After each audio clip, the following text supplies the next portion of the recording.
আসসালামু আলাইকুম প্রিয় শিক্ষার্থী বন্ধুরা, তোমরা সবাই কেমন আছো? আশা করি সবাই ভালো আছো, সুস্থ আছো। আলহামদুলিল্লাহ আমিও ভালো আছি। শিক্ষার্থী বন্ধুরা, আবার চলে আসলাম ছোট্ট একটা গ্রামাটিক্যাল ক্লাস নিয়ে।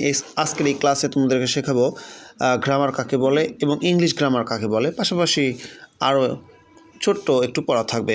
আমি চলে আছি মূল পড়া। শিক্ষার্থী বন্ধুরা সবাই স্ক্রিনের দিকে একটু খেয়াল করো। আমরা প্রথমেই জেনে নেব গ্রামার কাকে বলে। তো তোমরা মনে রাখবে, গ্রামার অর্থ হচ্ছে ব্যাকরণ। যে পুস্তক পাঠ করলে ভাষা শুদ্ধ রূপে বলতে, পড়তে ও লিখতে পারা যায় তাকেই কিন্তু গ্রামার বলে। আমি আবারও বলছি, যে পুস্তক পাঠ করলে ভাষা শুদ্ধ রূপে বলতে, পড়তে ও লিখতে পারা যায় তাকে গ্রামার বলে। যদি কখনো কেউ জিজ্ঞেস করে হোয়াট ইজ গ্রামার, তাহলে তোমরা কী উত্তর লিখবে? The rules of speaking, reading and writing a language correctly are called grammar. এখন আমরা শিখব হচ্ছে ইংলিশ গ্রামার কাকে বলে বাংলাতে, তারপরে ইংলিশে। যে পুস্তক পাঠ করলে ইংরেজি ভাষা শুদ্ধরূপে বলতে, পড়তে ও লিখতে পারা যায় তাকে ইংলিশ গ্রামার বলে। এর ইংলিশ ডেফিনিশন হচ্ছে the rules of speaking, reading and writing English language correctly are called English grammar. এখন শিখব শিক্ষার্থী বন্ধুরা পার্টস অফ ইংলিশ গ্রামার। তোমরা মনে রাখবে,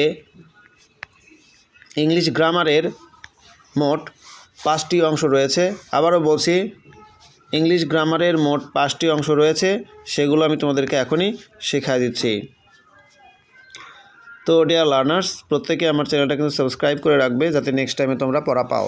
তো তোমরা মনে রাখবে, ইংলিশ গ্রামারের মোট 5টি অংশ রয়েছে। এগুলো হচ্ছে অর্থোগ্রাফি,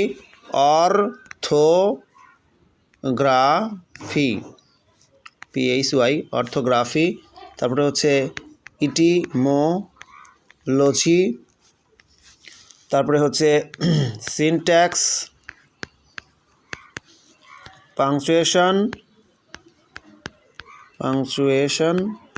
আর একটা হলো প্রসোডি।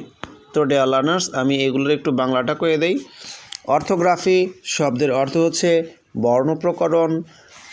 এরপরে হচ্ছে ইটিমোলজি শব্দের অর্থ হচ্ছে পদ প্রকরণ। সিনট্যাক্স অর্থ পদবিন্যাস প্রকরণ বা বাক্য প্রকরণ। পাংচুয়েশন অর্থ বিরাম চিহ্ন। আর প্রসোডি অর্থ ছন্দ প্রকরণ। প্রত্যেকেই ছোট্ট ক্লাসটা বন্ধুদের মাঝে একটু শেয়ার করে দিও। তোমরা যারা নতুন তারা অবশ্যই আমার ইংলিশ উইথ আজিম ইউটিউব চ্যানেলটা সাবস্ক্রাইব করে দিও। তো প্রত্যেকেই আবারও বলছি, মনোযোগ সহকারে লেখাপড়া করো এবং আমার চ্যানেলটা সাবস্ক্রাইব করে রেখো। আজকের এই ক্লাস থেকে আমরা কী কী শিখলাম? আমরা শিখেছি হলো গ্রামার কাকে বলে, তারপরে হচ্ছে ইংলিশ গ্রামার কাকে বলে, পার্টস অফ ইংলিশ গ্রামার। তো এগুলো আমরা অবশ্যই মনে রাখার চেষ্টা করব। সবাই ভালো থাকবে, সুস্থ থাকবে। আল্লাহ হাফেজ।